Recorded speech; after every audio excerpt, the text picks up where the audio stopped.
just so funky, that new intro. Oh, I love it. You love to see it. You love to hear it. Hey, everybody. Thanks for watching out for the Pucknologist here, episode 116 on your YouTube channel right here. I am AJ_Strong on the social media. Tonight, of course, joining me, Rocket Backhander. 500 is half of 1,000. Rocket Backhander. And Hockey Jerk. You know, I have to say, I know what you're trying to do here, but I don't appreciate you putting my face on the title card like that. Don't know, don't care. Hey, everybody, do us a favor. Follow us on the social media, man. Twitter, Instagram, Facebook, Reddit, all those fun places. Don't forget to join us on the occasional Discord Southern California Police Chase channel that we've got going on. It's fantastic. If you'd like to support the show, use that super chat option for the chat. But we do prefer if you use Venmo at Tealtown USA. And remember, if you ever miss a show, you want to hear it again, find our content on your favorite podcatcher app. We're always there and always at tealtownusa.com. So with that, we've got 2 Sharks games in the books, kids. A 4-3 shootout win and an embarrassing 5-3 loss. So let's just a couple quick highlights. In the shootout, we got Donato scoring, new Shark, hello. Logan Couture ends up getting what would be the winner. Hertl got 2 goals and an assist in this one. Kane with a goal and 2 apples in this one. Leonard with 2 assists. And the funny thing is, we got Coach kicking himself because he didn't put Leonard on the 4-on-3 in overtime.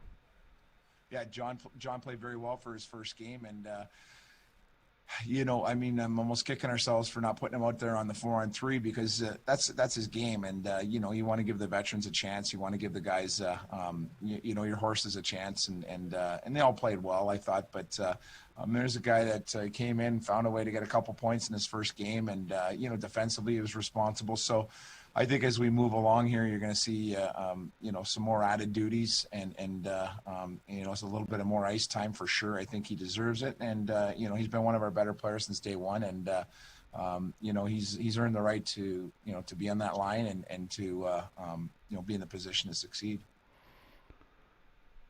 So, Rocket, new cat in town, John Leonard. What are you thinking of this kid so far after 2 games? After 2 games, it's a wash. It's a small sample size, I think, as the boys like to say. It's still too early. The first game was such a different look than the second game, and I can't say that there's enough consistency between the two to make any solid observations that aren't just simply passing. Jerk, no boys like it when you call it small, but what do you think?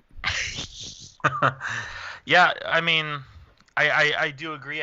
Small sample size, I feel like that should be our mantra, right? But I think at the same time, it's been, and as far as I've seen, it's been 2 impressive outings considering everything that's going on.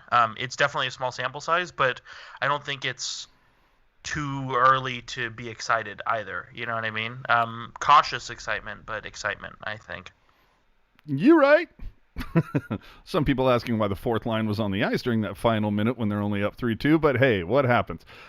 Social media, of course, lit up for EK65 for the tying goal and giving up a 2-on-0 in overtime that Jones did end up stopping. The EK65 defenders will point to a 32-plus minute time on ice, but a scout spoke with our buddy Sheng Peng and said EK looked average at best, not assertive enough, not taking more control of the game from the back end. Now, Jerk, you say, it's only a couple of games, so let's see after 10, but this doesn't help somebody that already has that kind of rep that Karlsson has done so far. Meanwhile, Martin Jones stops 34-37 for a .919. Look, that's nice. That's what you want to see from Jones. And things would dramatically change in the next game in a 5-3 loss. Now, the Sharks got destroyed in the faceoff circle, and 3 of the Yotes goals come from the faceoff. Jerk, do they, practice faceoffs in when they're not actually playing games? Well, so the idea is it To doesn't win, right? To win the goal? Yeah, Or to win the puck? I mean, obviously, I don't know. You'd like to think that they do practice faceoffs, but it's been, I don't know. I feel like it's been well documented for years now, where it's like the Sharks really only have one guy that's good at faceoffs, and that's Tomas Hertl. And even he was abysmal at it. So There was some guy named it's Pavelski that was pretty good at one point. But I don't recall who that is. Who? But I'm sorry. I think if you are gonna be brutal on the faceoffs, I mean you have to lean on your wingers and your defensemen to come in and get the puck, and we just didn't see that, especially in the second game. I mean, it was kind of like, before the faceoff was even lost, it was like, okay, let's just get ready for when we lose it. And I mean, I think faceoffs, wins, losses, I think it's a bit overrated, but that doesn't mean it's not valuable either. Well, we saw Stefan Nason come in for Yoel Shellman. Marlowe to center, and then Middleton in for Meloche on defense. The score for me made this seem a little closer than it was. Jones, of course, gets yanked with 13 minutes left after saving 19 of 24 for a .792 save percentage. Rocket, what Jones do you expect to see more of this season?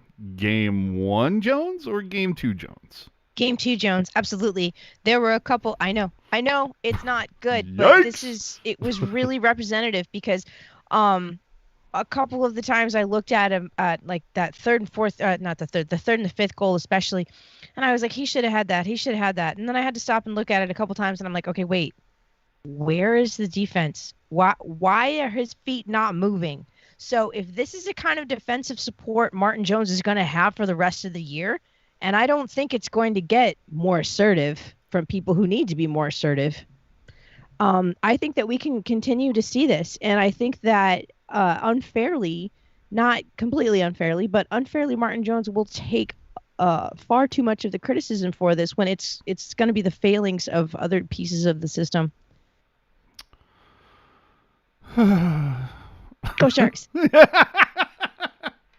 Of note, Ekman Larson from the Yotes is now on IR after this game. Also, Yoel Shellman.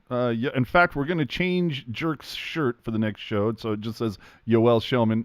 Actually, it's just going to say Yoel, but Shellman was put on waivers.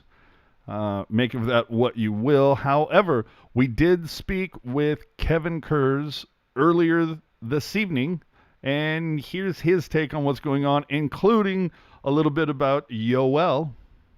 And now we check in with someone who couldn't wait for the season to start, I'm sure. Kevin Kurz from The Athletic. After 2 games, what can we take away, if anything, good or bad? Yeah, you don't want to read too much into it, I don't think. Just, 10 months off and training camp in a whole nother state and new systems, new coaching staff. So it wasn't pretty, I don't think, on really either side. Some guys looked better in the second game than they did in the first game. I think that's a good sign. I think the offense top to bottom looked more like a 4-line attack in the second game than the first game. You see a rookie like John Leonard come in, and that's a good sign. And then you have Martin Jones, one good game and one not so good game. So, I want to at least give it a week here. We'll see how they do against St. Louis, which again is maybe one of the top teams in the league, even though they got smoked the other day. Let's see where they are against the Blues here, and then maybe we can make some more big picture evaluations. Just in my mind. Yeah, that first game between the Blues and the Sharks should be good after both teams kind of being a little embarrassed. Obviously, the Blues a little bit more than the Sharks.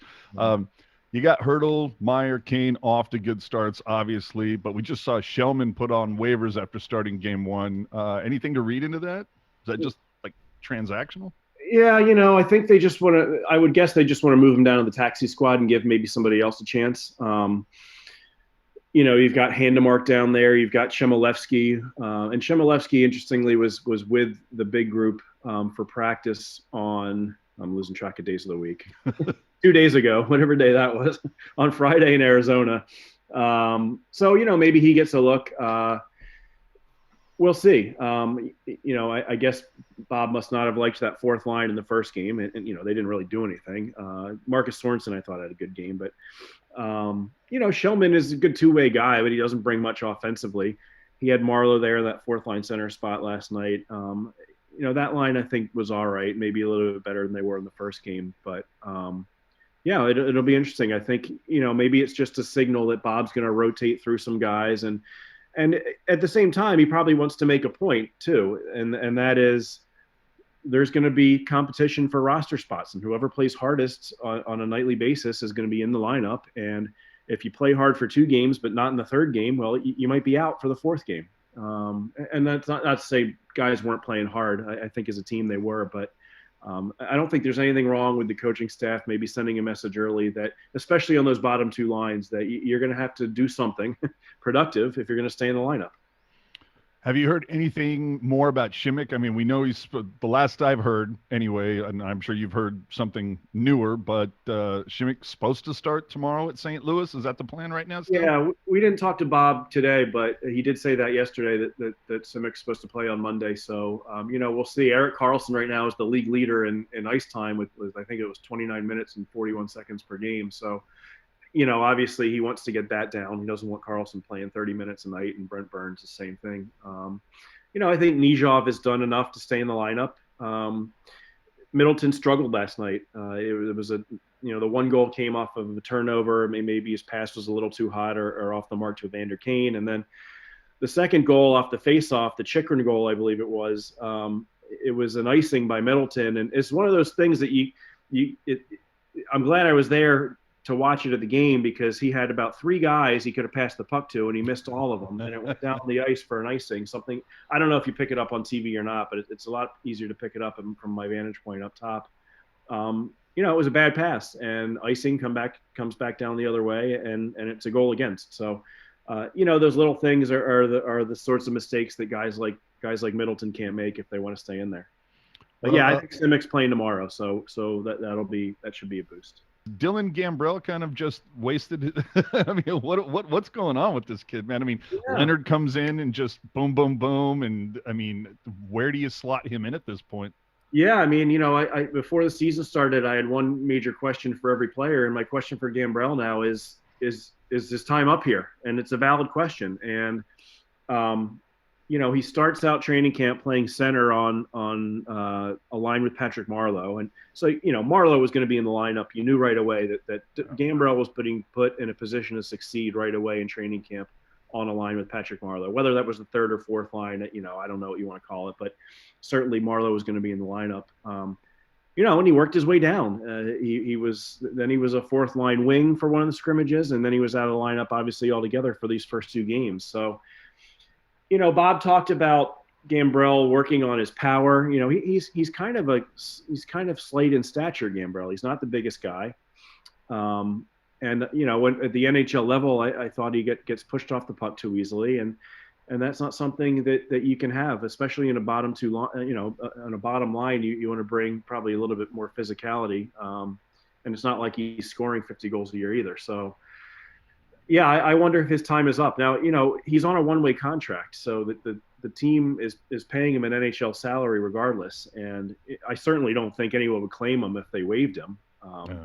So, maybe just keep him around, and if certainly this season with the pandemic still going on, you're probably going to need a whole abundance of players to slot in and play some games every once in a while. And I imagine he is going to play some games, but. Disappointing. Second round pick 2016. I mean, we're 2021 now, so if you're not an NHL regular by this time, you're gonna have a tough time breaking through. Yeah, it's starting to feel like Goldobin 2.0, to be honest. But yeah, I think Gambrell's got a better attitude and a little bit more drive than Goldobin, but it's tough to play in the NHL, so I hear. So everybody was coming for Erik Karlsson.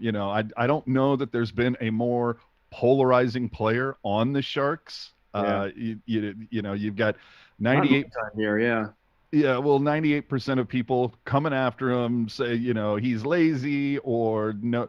Our buddy Shang had an article saying scouts are saying, no pop. He doesn't look motivated. It's the guy's got to rep as a diva a little bit. I'll play when I want to play kind of a thing. But can you take the highest paid NHLer on defense? Can Bugner? How does Bugner send him a message, maybe saying, you know what, I want to see more from you? I don't think he's a guy you send a message to, because you're going to have to sink or swim with him, because you're not going anywhere without him. And well, do you think any of those people on social media have any type of a point, or is it just fans blowing smoke? Yeah, they have a point. The guy's the highest paid defenseman in the league. Now, I'm not going to bury him after 2 games here, but part of the problem with Karlsson the last 2 years is basically the first year he came in, he had to play himself into shape, and that was a little concerning because you these days you'd like to see a guy come in and be ready to go, and he wasn't, and then we saw him settle in, and he was dominant for about 2 months. Last season I think he again struggled early. He had, maybe on top of not having a good camp, he has the baby come on opening night, so that throws a whole nother monkey wrench into you got to remember there's life stuff going on with a lot of these guys. That's not making an excuse. You're making $11.5 million. You find a way to contribute, and it's not like Karlsson was awful last year. I mean, he still had some nights where he dazzled. Maybe, and I remember talking to him at one point a couple of years ago. He even said he's notoriously a slow starter.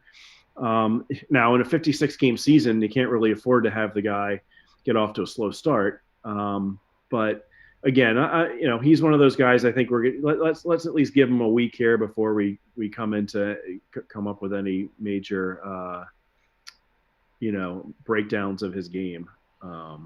But Bob said from the start they need him from the beginning of the year. They didn't have him at the beginning of the year last year. They didn't have enough of him from the beginning of the year last year, and obviously, if this team's going to do anything, he's going to have to lead the way.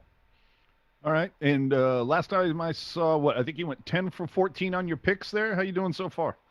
I did. Yeah, I'm going to do. We're having fun with that. I think you might see some more of that company wide coming up. I'm not sure where that stands, but I wanted to get. I like that stuff. So I think I'm doing more picks this weekend. So I'll probably go 4 for 14 the next time. How'd you do this weekend in football? I didn't touch football this week. No. How did you do? I didn't do it either. Yeah. Well, thanks a lot, Kevin. At K Kurz NHL on Twitter, and of course, theathletic.com. Thanks again for joining us, man. Okay, you got it, AJ. Take care. So obviously a lot to unpack there. Jerk, I will start with you. Is Gambrell a shark by the trade deadline? Yikes. I mean, don't get me wrong. I like Dylan Gambrell. I might be one of his few fans left. But yeah, like Kevin said, he was a 2016 second-round pick who left college early to become a professional, and since then hasn't really done a lot at the NHL level. Obviously, the AHL is kind of a different story. But Hobey Baker winner, yes. I can't recall if he was a Hobey Baker winner. He may have been nominated. I'll have to research that and get back to you. Right. But I don't know. Like I said, he's got the talent, but there's just something where it's like he can't just seem to put it together. And I do wonder if maybe, let's say the Sharks are a good team at the trade deadline. Maybe he's a piece similar to Danny O'Regan where you throw it in to try and pull an upgrade, or maybe it gets to a situation where he's just like, you know what, here's not working for me. I want to go somewhere else. And I don't think either of those, A, are totally unrealistic options, and B, I mean, I wouldn't blame him if that's what he wanted to do. Like Kevin said, playing in the NHL is difficult, and he struggled here, but I mean, that doesn't mean he is going to struggle to somewhere else. I mean, he could, but he also couldn't. So he could. On the chat right now, if I can figure out how to add it, there we go. From Nmeyer 2200, has anyone else noticed Erik Karlsson taking his sweet time moving the puck on the power play, particularly in the first game, overtime? Maybe he was tired, but damn, no urgency.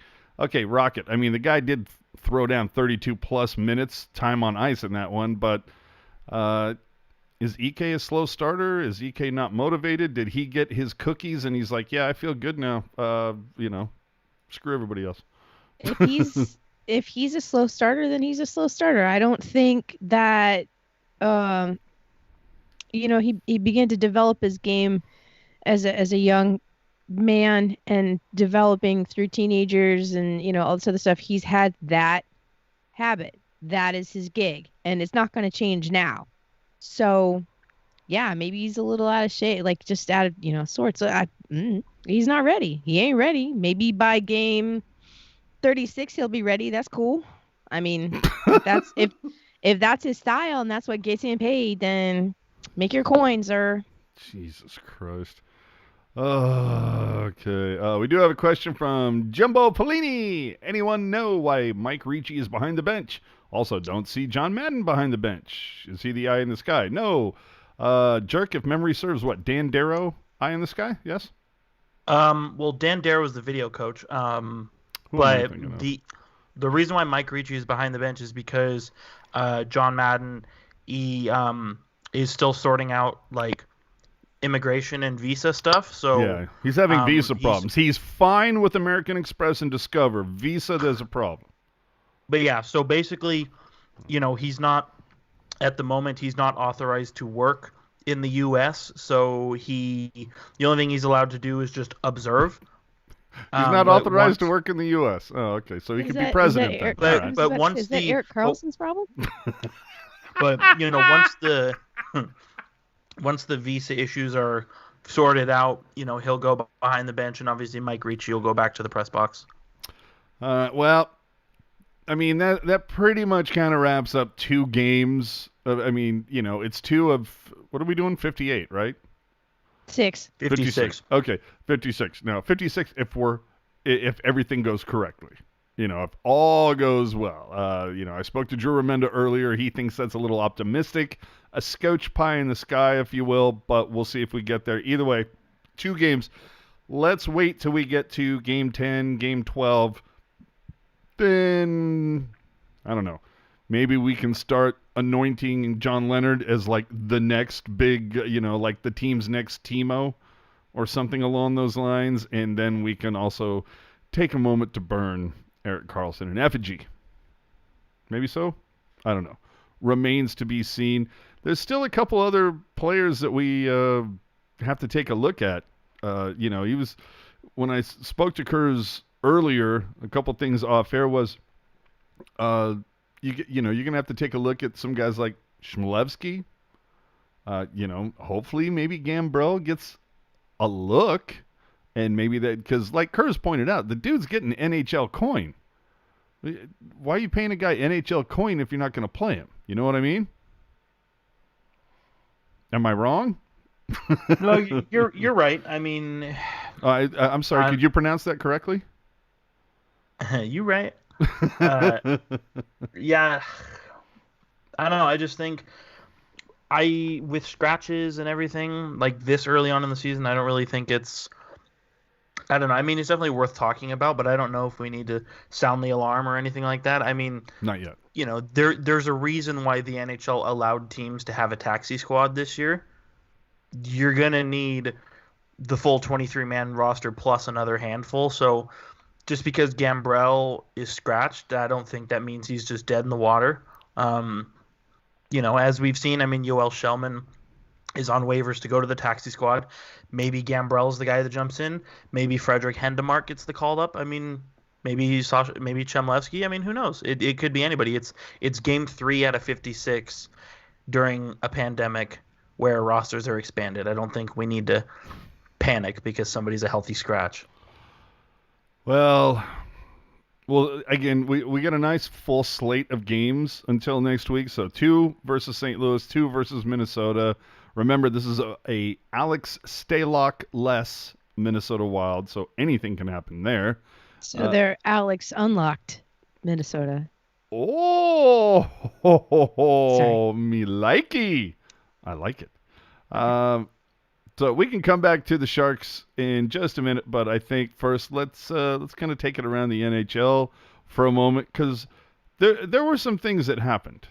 All right. You finally, after waiting how many months, especially if you're the 7 teams that did not make it to the bubble, you've had some time.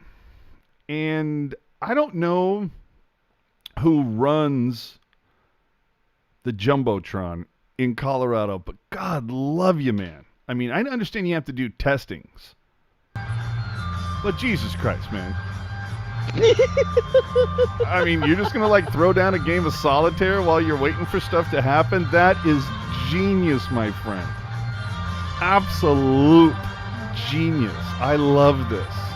This is one of the funniest videos I saw going around. I love Colorado's arena board op. This is, oh my God. You so cool. Now, speaking of the Avalanche, they scored so hard on the St. Louis Blues the other night. That game should have been streamed on Pornhub. 5 power play goals and an 8-0 undressing. Even Donskoy scored. Let me ask you this, Jerk. Did Jordan Binnington look nervous to you? A little bit. A little bit. Rocket? Just saying. Have you ever had an issue with the nervous Binnington? No, all my Benningtons have been medicated, so they're pretty mellow. Oh, so Yeah. not nervous. Yeah. I feel Not you. anxious, not nervous. Cool Benningtons. All right. For those of you who don't know, Peter Laviolette, during this time down, head coach of the Capitals, he's on Netflix, people. He is on Netflix, and he has perused the library and has decided that Cobra Kai is his favorite show. And he decided to introduce that to his players. And so Cobra Kai, they're known for strike hard, strike first. It's all about offense, where Miyagi is always about karate is for defense only. So here you go. Evidently, this is what happens when you're the offensive and defensive players of the game. You get the Cobra Kai headband if you're all about the offense, but you get the Miyagi-Do headband if you're head of the defense. Now, as you can see there's a player in this photo that Rocket, shall we say, is preferable to. Do you like watching your boy are you paying attention to your boy in Washington? All right, what kind of question is that? I do. I watch his game. I watch the Caps games, and I follow Dylan's game for sure. I think what I really find the most fulfilling. I mean, I'm glad he's finding success with the team in his career, and new marriage and all that other fun stuff. But I think what really makes me happy is seeing how much love he gets from the Caps fans. And that, to me, is the most important, because it was the one thing that, as Sharks fans, we failed to give him in the start of his time here. And so I want Caps fans to give him everything that we didn't as Sharks fans. Let me ask you this. Your favorite Dylan, with wax on or wax off? Oh, wax off. Okay. Always wax off, Dylan. Always wax off. I like it. If you guys did not see this, oh my Lanta, as Jerk likes to say, there was a game between the Penguins and Flyers. And in this game, Travis Konecny had a hat trick. When you have a hat trick, usually kind of a big deal, right? And that ended up being overshadowed by Jakub Voracek in the postgame, who absolutely destroyed a Philadelphia Inquirer writer during the postgame. And oh yes, this was on live TV, folks. Mike Sielski, you're on. Go ahead. Yeah, this question is for Jake. 2 games in, Jake, how different does the season feel, if at all, given the circumstances of the offseason and the condensed schedule and everything? Doesn't matter what I say, Mike. You're going to write fucking shit every time, so it doesn't matter what you say. Yeah, it feels different. I mean, we got 4 points after the first 2 games. I wasn't even going to answer your question because you are such a weasel. It's not even funny. Next question. Charlie O'Connor, you're on with Jake and Travis. Go ahead. Travis, in game 1, you obviously almost had that goal that went off Oscar's head. How good did it feel to get back on the... let's be honest. The best part of that video is watching Konecny trying to hold it together. Absolutely. That 100%. Oh my God. Are you so? I mean, we remember like Dan Boyle in a post game when he played for New York, just straight up saying, "Dude," telling a writer, "Nobody likes you. Nobody respects you. Just get the hell out of here." And I think, can we take one thing out of COVID and say, you know what? All post games must be live and on TV. Like no editing, no filtering, just go. Like, okay, you want a 7-second delay so you can bleep stuff? Sure. But I am all about making stuff live. This is like the one cool thing that has happened because of COVID. Okay? Just say it. One more thing. Well, a couple more things. Anybody know who Karlsson Susie is? Yeah. Okay. Who doesn't? Well, Is he a Zamboni driver? No, but he is now known for being the person who scored Dustin Brown's 300th goal. Brown behind and right there. Wow, that quickly. Oops. You can see how Kempe had. Watch him fight. He fights to get his position here. Fights to get his stick in a position where he can make it happen. It doesn't look like it's his stick. That's gotta suck when you score your 300. Oh wait, somebody else scores it for you on the opposing team. Well, it's like they always say, you know, they don't ask how, they ask how many. Mm-hmm. Sometimes you just respect a man so much, you know, you just want to help him a little bit in his career. Yeah.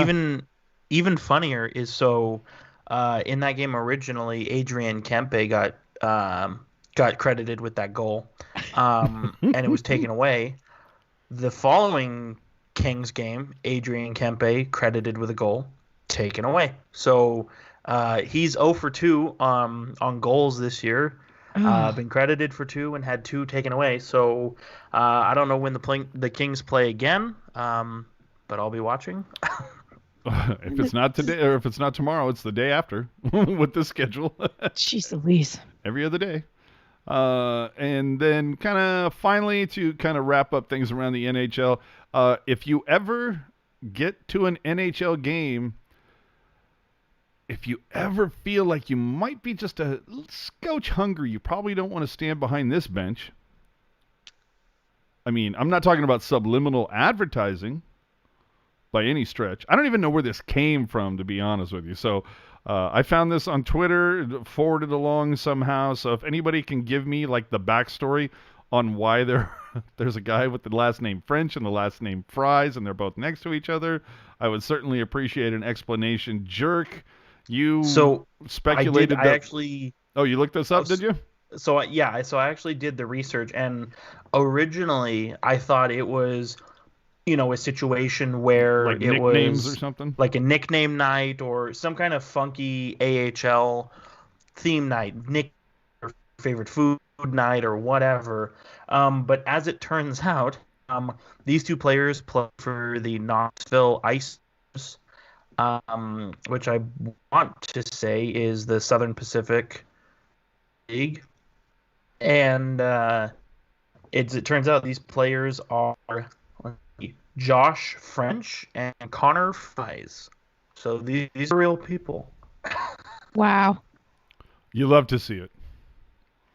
Well, I mean, I don't think it's completely unimaginable considering there are two separate individuals from two separate countries who are both named Sebastian Aho, you know, who play. So it's, if you have interesting last names, that makes it, why not?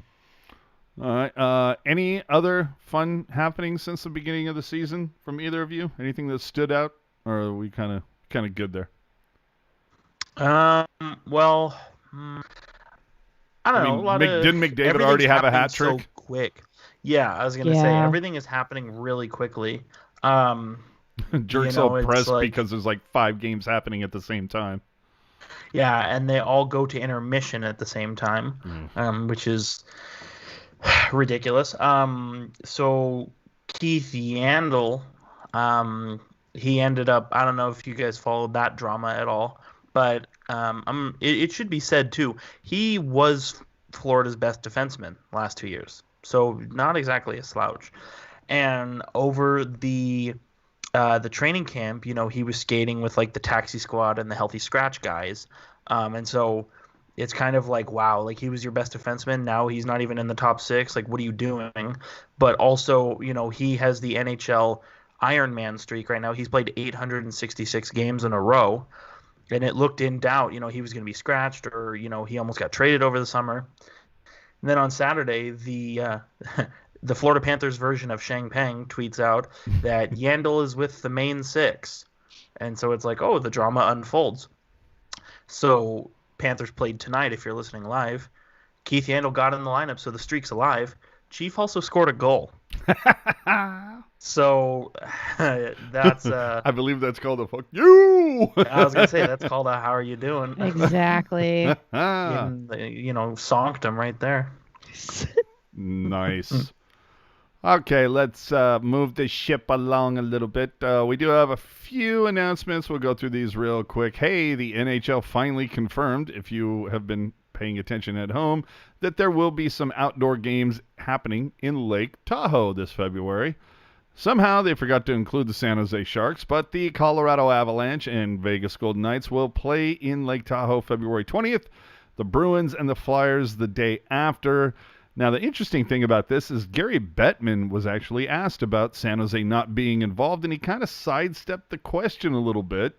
And evidently the Sharks asked about playing a game like the weekend after, like, hey, why don't we keep the ice intact and all of this and allow us to play one of our games out there? That would be kind of fun. And obviously the fans are not going to be allowed, but might goose the viewers at home, the rating a little bit. Is there any way you could hold on to that ice for a couple of days? And they said, nah, it's just for this. So, fine.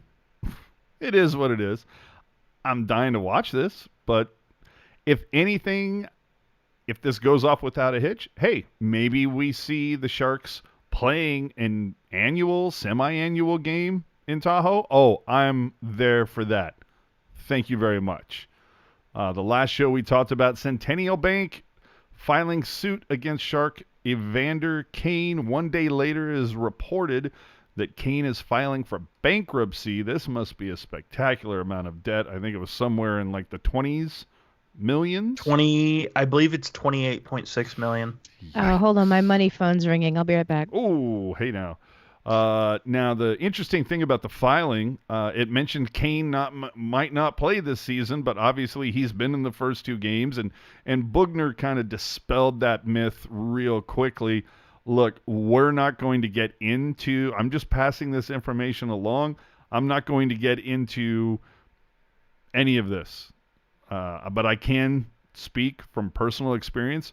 When you get a solid amount of coin at a very young age, it's a lot to take. And Evander Kane, not the first athlete to have money problems, won't be the last. As they say, more money, more problems. We'll see what happens there, but no judgment, just passing along the information. Now, the last show we talked about the Sharks and the NHL adding sponsor names to their helmets. And I asked if this could be the beginning of something more, and whether this would only be until arenas can allow full capacity.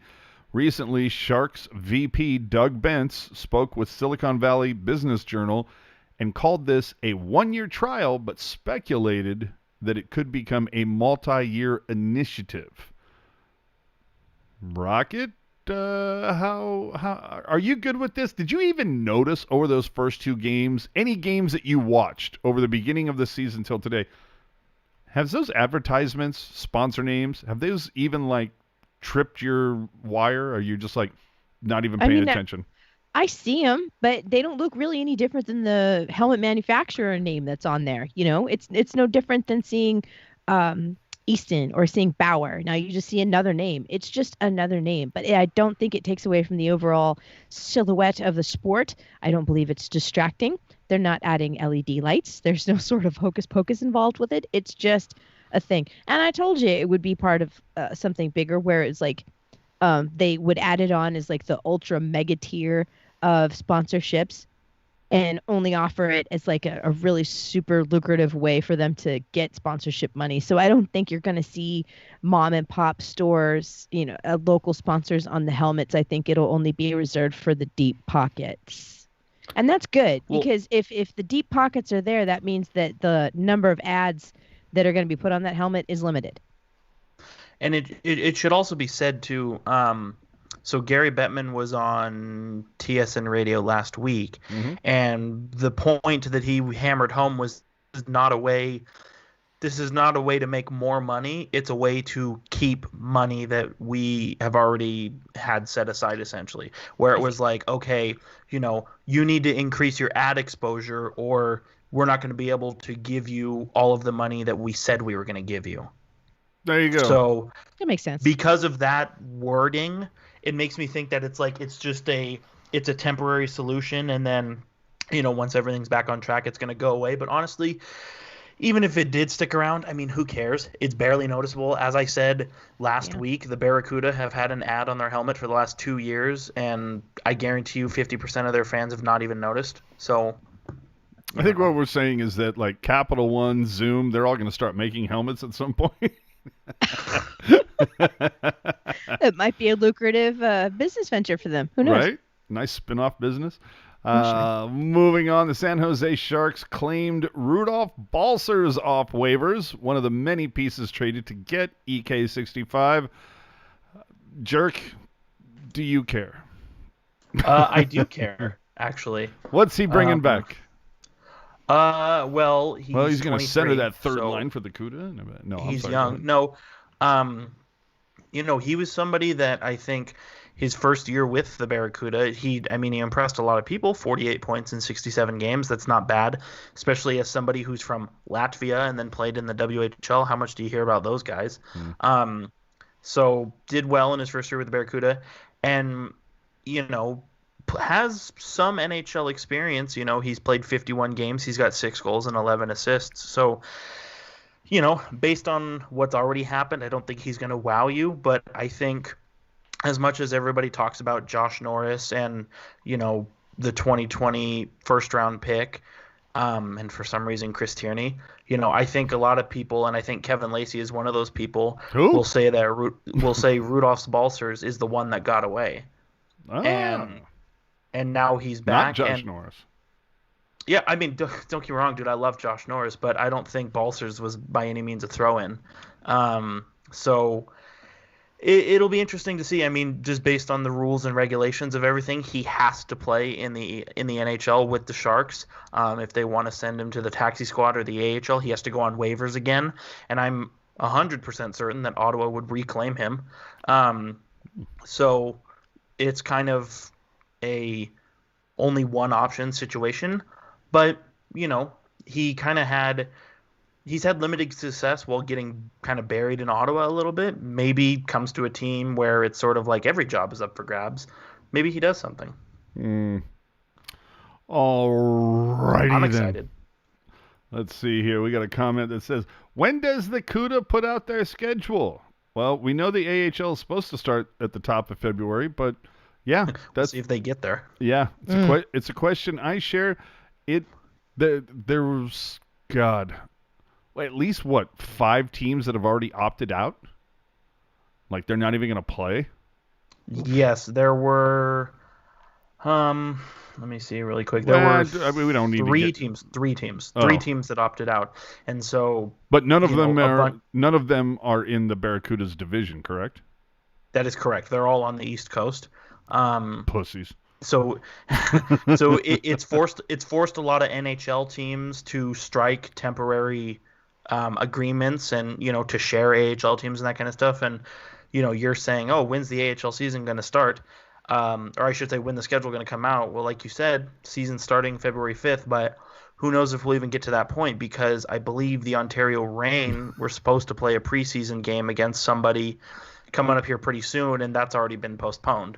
I didn't like the way you phrased that. I'm gonna admit. What did I say? You were just kind of like, I don't know if we'll get there. Like you're like, I don't know that we're all gonna see February 5th. Like it might be end of days. Well, I don't know. That's really not out. Yeah, that's not outside. I was gonna say not to take it. I was gonna say not to take it down another path, but as we all know, January 20th is gonna Yeah, be I a was big going to day. say, So. if we all see January 21st, I think we're all going to be kind of like, hey, yay, feeling good. The Sharks launched the Sharks Audio Network. We talked with Ted Ramey last week about that. Rocket, have you tried it out at all? No. Okay, then. Jerk, have you tried it out at all? I have not, but I listened to your interview with Ted Ramey, and it sounds like something that will make the Sharks app better and more interesting. And so once they kind of get all their content off the ground, I think it'll be something really interesting to check out. Yeah, I'm going to be honest. The only thing I listened to is that they did a preview show with Ruzi, Hahn, and Hedekin. That's all I've listened to. I watch games. I don't listen to them on the app. Yep.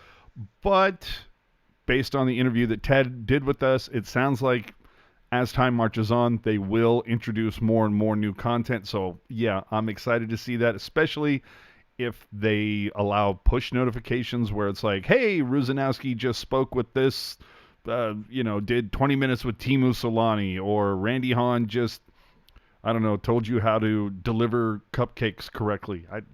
Something along those lines. It could happen. But along with that, Mark Smith joined Ruzanowski on the call for the first two games, and Scott Hannon slid in for Hedekin on the TV side of it because evidently Hedekin had to quarantine because I guess he had traveled or something. So, Rock, if you've watched these games, your thoughts on Hannon's call? Okay. Oh, shit. Here we go. He's gonna take a little bit of time, which makes me nervous because he's not new to this show. You know what I'm saying? Like he should kind of already have a slight grasp of things. I think he's a little bit behind the curve. Hopefully he'll be a fast learner and catch up. He needs to expand his vocabulary beyond, put the puck in front of the net and good things will happen. I swear to God, if we start taking shots every time he says that, we're going to be drunk before first intermission and we'll have the ambulance called on us for alcohol poisoning before the third. Like it's, all right. God bless you, Scott. I love you. You're a wonderful guy. You're one of the San Jose's best hockey dads. And anybody who doesn't know that, you're dumb. He's got some homework to do. Jerk, any issue? I kind of agree with Rocket. It almost kind of sounded like it was Randy Hahn and a cassette recording of Scott Hannon. Yeah.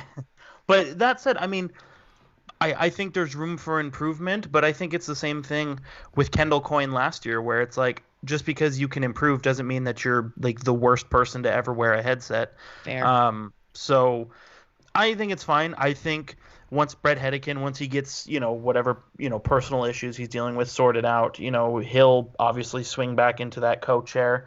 And, Scott Hannon can go to the radio and, get things rolling there. The radio's nice. You only got to provide your voice. You don't have to be a presence on TV. So that's certainly a positive. You can focus more on, speaking as opposed to how you look. Yos. Oh, something you would know a little bit about. Oh, Maybe. Hey, now. Yikes. Just saying there's a reason the site survived through the shutdown. I like Hannon, but yeah, he needs reps, but I'm good with that. And again, there's nothing wrong with that. No, absolutely not. So I'm going to toss out this piece of information and then walk away for about 2 minutes because I don't want to be involved, to be quite honest with you. So, Jerk, depending on what it is, 2 minutes might be too long. Okay, but Jerk, I'm going to throw it to you, and then Rock, you can follow up. The San Jose Sharks have announced a Teal For Change Council regarding social justice things, and go. Well, I think it's good. I think it's good to be ahead of the curve on this kind of stuff and to use your platform. Oh, I think somebody just ran something over outside my house. It's good to use use your platform to instill positive change. And I've always contended that the tagline "hockey is for everyone" is kind of an empty statement. But I think something like this is what gives that a little bit more filling, a little bit more meaning. So I think that obviously goes a long way there. But, at the end of the day, when you simplify it, it's all about just treating everybody fairly and respectfully, and I don't think that's some big crime. So, yeah. Yeah, I agree. I think if you're going to shit on someone, you should shit on someone for who they are, not for some superfluous reason because, their thumbs are too big or something like that. It should be something that they've done. All right. Thank you for that. I appreciate it. Finally, the Sharks gave Marleau the A patch left by Thornton, as Jerk and I think, kind of obviously assumed, despite some saying maybe Voracek or Kane. I don't know how you don't give it to Marleau. I mean, dude's going to break a significant record. Guy's got seniority. Wow. I think you might be the only person who cares about that record. Who is saying the that Sharks they should have marketing given that department. to Kane? No, I know. I'm only just busting on you because you're the only person I've heard mention it. I don't know. Because I know how marketing works, my friend. Oh, sure. Of course. Who doesn't? Rocket. What if they give it to Kane and he's able to get people to sponsor it to work on his financial difficulty? No, okay. I'll let it go. Evander Kane led the NHL in penalty minutes last season. So put a big P there instead of an A. I'm saying, how are you going to be able to be an alternate if you're either out of the game because you've been ejected or you're sitting in the penalty box? Solid point. So let's finish things off here. Look, everybody knows I enjoy my rants. I have them from time to time, and I have one tonight. Can we get a season-long moratorium on using social media to ask people, what jersey should I wear? You're a grown-ass adult. Stop fishing for likes. Same with the, what player should I get put on my jersey? Now, myself, Eric Cura, Hockey Jerk, we're kind of... I believe his name is Fumbles. We're kind of hockey jersey aficionados. We kind of dive in on that. And so if I'm asking what player should I get put on my jersey, it's because I've literally run out of names at this point because I have so many. But when it's like one person, when it's somebody who's got, I've already got a Thornton jersey, who should I get if this is something that you need to ask everybody, stop. Okay? The other thing, why do some fans think that Facebook, the fan page for the Sharks, is Google? I see things posted on there like, who's John Leonard? Is Meloche related to former California SEAL Giles Meloche? Have you ever considered using Google for these questions, or listening to a Sharks podcast? Or if you're instead of asking who is John Leonard, maybe you could, go to a website that may feature this information. I'm just saying. Wow. What is that? I've never heard of that. What is that? It's a little website called Teal Town USA. Has a nice background article about John Leonard at UMass, so you don't have to ask people who's John Leonard. Maybe just stop using the Sharks fan Facebook page as Google, please. I beg of you. Don't use it as a source for rumors either. Or what we're saying is don't use it. I think that's fair. That's a fair message to send. Yes, I support that fully. Dear Lord. There we go. You got it, Tiger. So what do we got coming forward, people? 2 versus St. Louis, then up to Minnesota after an embarrassing loss by both the Sharks and the Blues in their last outings. This first game should be fun. Rocket, what are you going to look for in the 2 versus St. Louis? Obviously there's some playoff history there, but there's also some couple new faces on both sides. Do you think Dubnyk gets a start in this? That's a good question. I don't think so. I think that they're just going to ride Jones into the pavement. I think that everything they've said is smoke. I think at the end of it, they don't trust Dubnyk to start. Not unless Jones is broken into 10 pieces. Yeah. Sorry. I don't mean to be so doomy and gloomy. It's just this is who I'm turning into as a fan. I think from St. Louis, I would expect them to be a little bit heavier hitting. So I want to see them finish their checks. I want a little bit more physicality out of this matchup than I saw between Arizona and San Jose. It felt a little bit like they were kind of still just pushing each other. You know, they weren't really trying to engage. I want to see some engagement. All right, Jerk, I'm going to throw the question from John. Thank you so much, John, for your donation on the Super Chat. How bad will tomorrow be between the Sharks and the Blues? And I cannot stress this enough. I don't know if John is actually referring to the game or just life in general, but let's just talk about the game. Well, because I don't think anybody can tell you how bad tomorrow's going to be. I think tomorrow. I mean, I'm not gonna sit here and tell you yes, the Sharks will lose. I'm gonna leave the doom and gloom, as Rocket said. I'm gonna leave that all to her. But I think, I don't know. It could be a tough go just because St. Louis is one of those teams that I think all the experts and the non-experts have penciled in as a top 3 for the West Division. And I mean, when you look at your roster, that's not exactly a difficult decision to make. So I think it could be a tough time for the Sharks tomorrow, especially because St. Louis just got rinsed 8-0, so they're going to be a little pissed off about that. Having said that, I would have used a different word than rinsed, but go ahead.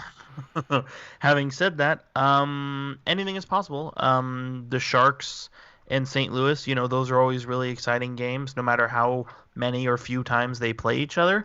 So, I mean, I don't know. I wouldn't be surprised if we saw another split here, just because I think, you know, if the Sharks get clicking, like we saw in the first period against Arizona on Wednesday, if they get clicking, then Thursday. They can take over a game. Thursday, geez, days. Yeah, so, and then, you know, to kind of open it up, how bad will tomorrow in general be? Well, you know what, John, it's all about how you make it. Wow. Hey. You're like the Walter Mercado of Sharks hockey. When you wake up and you have your toast in the morning, do you put butter or jelly on it? Why can't That's it be what both? It boils down to. Hey, what if dude? What if your toast was purple? What if your toast was purple? I don't make the rules here. Oh, we'll see what happens. Does Dubnyk get a start in one of these two games? I would bet yes. No. I would bet yes. Not unless Jones. I think if Jones shits the bed in the first one, Dubnyk goes in the second one. Okay, I'll give you that, but I still think, you know, if this was a 1A 1B kind of situation, that's what would have been said from the start. But it's always been said Dubnyk is here to push Jones to be better, and so it's not a matter of giving Dubnyk starts.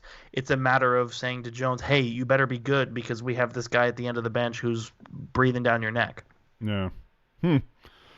All right, well, I think we can just about to wrap this up. But before we do, I have to tell you that we have had some fun talks as of late. Puck guy Eric Kurz spoke with Sharks broadcaster Randy Hahn recently. I spoke with Jonathan Becker about the Downtown West development and the impact that could have on SAP Center. We also did a cool little preview with Brody Brazil, hair, long, flowing Fabio locks and all. That was a fun little talk we had. Again, talked to Ted Ramey about the new Sharks Audio Network. You can pick up Ted Ramey's Morning Tide show the day after, or I should say the morning after, every single Sharks game. But by far the best, as always, Drew Remenda. Drew, I iron everything Remenda. Spoke with him a couple nights ago for about an hour, and it was fantastic. He shared some great stories, his ideas about what the Sharks are going to do this season, and a bit more. But let me just give you a little taste of it, and probably my favorite story about him being a coach for the Sharks in the playoffs and being interviewed by Randy Hahn.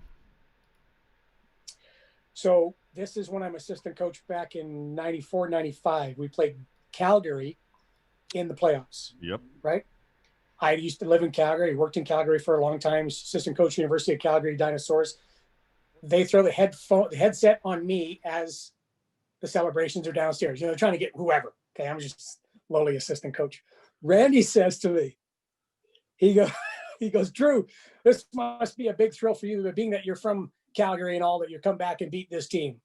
And I went, well, actually, Randy, I lived in Calgary, but I'm not from Calgary. I'm from Saskatoon. And he goes, you can hear him just play along, idiot, right? We meet each other after. He goes, Drew, yeah. And he goes, nobody gives a fuck where you're from.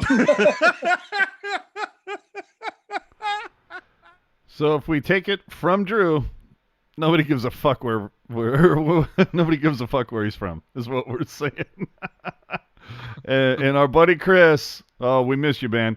That was one of the best interviews with him. So yeah, Drew gave it up the other night. And again, the best part about this is we've talked to Drew about 4 or 5 times since the first time he ever joined us on camera, which I think kind of made it a little extra special, especially if you're me talking to him. He's just a lot of fun. So with that, I think we can wrap it up nice and tidy. Solid 60 in the books. Rocket, where can they find you on the social media, and what are you looking for in the next 4 games between now and our next show? All right. Hi, y'all. My name is Rocket Backhand. You can find me hanging out on social media over on the Twitter machine. Nobody gives Capital R. Are you done? Are you done? Or are you just going to keep doing this to me for the next 90 seconds? 'Cause I'll throw it over to you right now and just skip the whole damn thing. It's fun. Go ahead. For you, it's fun. My name is Rocket Backhander. You can find me hanging out over on Twitter at rbackhander76. That's capital R, capital B, little Ackhander76, talking about, being a Sharks fan. You know how it is. Over on Instagram, it's Rocket Backhander, one word, all lowercase, just taking dumb pictures of living in the Pacific Northwest. It's kind of a weird spot up here. What do I expect out of these next 4 games? Pain. Without love. AJ? So, Jerk, you going to be streaming these next 4 on OnlyFans? What's going on? Ooh. What? The location that I'll be streaming these games, I can't say, because there are government agents listening. Don't use your government name. Of course not. You can follow me, or you can find me. Look up first name and last name. No, first name my, last name Yotes.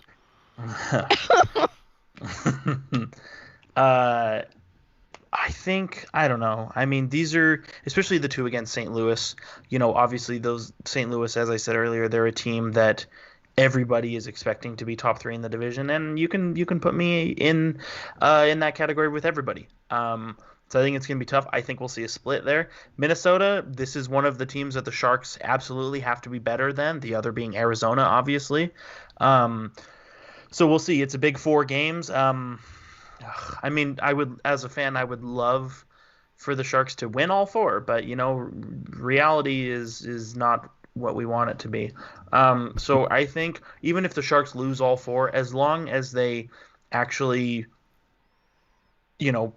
do everything in their power to try and win, I can live with it. But if we start to see a little bit of the behavior that we saw towards the end of the game on Thursday, that's kind of when I'm going to start having issues. So we'll see. Like I said, I'm not predicting a 4-0 sweep of next week. I don't think it'll be 0-4 either, but especially those St. Louis games. Big games. Big games. So. Huge, as they say. Jesus Christ. All right. M. Meyer 2200, thank you so much for your donation and your kind words. I hope you enjoyed that interview with Drew Remenda. Obviously, always a favorite. The guy should write a book. Yesterday, he should write a book. The only thing I will say that I really get a kick out of Drew is there's definitely more than a few times where he's like, did I tell you that story? And I'm like, yeah, you already told me that one. Oh, okay. Well, do you have another one? Oh, sure. Oh, well, would you like to tell that one? Oh, okay. He's such a kick in the pants, man. Let me tell you. So AJ_Strong on all the social media platforms. We thank you so much for joining us for episode 116. I hope you enjoyed it. If you did, tell a friend. If you didn't enjoy it, please tell them that this was a different podcast. Sound good? I think so. So thanks for watching us. We'll catch you. Well, you know what? We look at the schedule here and we go, oh no! The Sharks play a game on Sunday, next Sunday.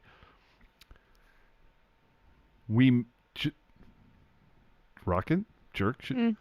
Should we take over after dark next Sunday? I'm down. Jerk? What time is the game at? 5 o'clock.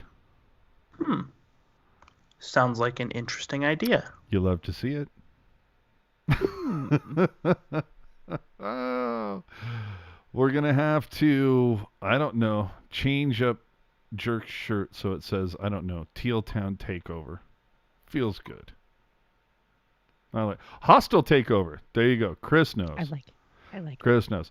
So once again, thank you guys so much for tuning in. This was episode 116 of the Pucknologists. We will see you all in a week. And enjoy your new president, everyone. Good night.